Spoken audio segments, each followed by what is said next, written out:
ओम साई राम। श्री साई सच्चरित्र अध्याय 24 भाग 5। अन्ना चिंचुणीकर और मौसी बाई। अब श्री हेमाड़पंत एक दूसरी हास्यपूर्ण कथा का वर्णन करते हैं जिसमें बाबा ने शांति स्थापना का कार्य किया है। दामोदर घनश्याम बाबरे उपनाम अन्ना चिंचुणीकर बाबा के भक्त थे। वे सरल, सुदृढ़ और निर्भीक प्रकृति के व्यक्ति थे।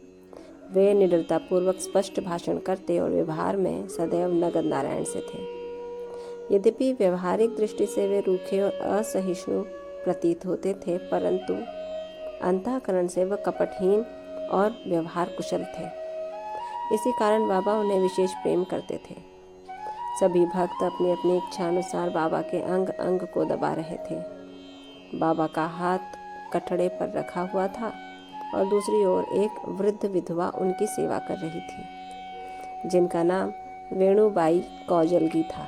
बाबा उन्हें माँ शब्द से संबोधित करते तथा अन्य लोग उन्हें मौसीबाई कहते थे। वे एक शुद्ध हृदय की वृद्ध महिला थीं।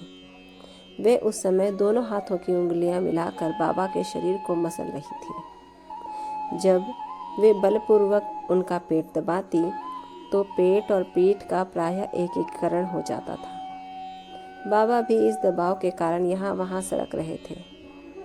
अन्ना दूसरी ओर से सेवा में व्यस्त थे।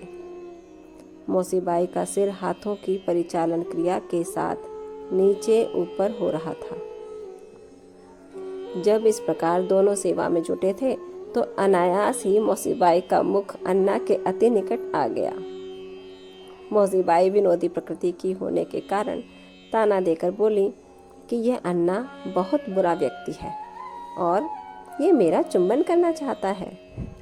इसके केश तो पक गए हैं, परंतु मेरा चुंबन करने से इसे तनिक भी लज्जा नहीं आती है।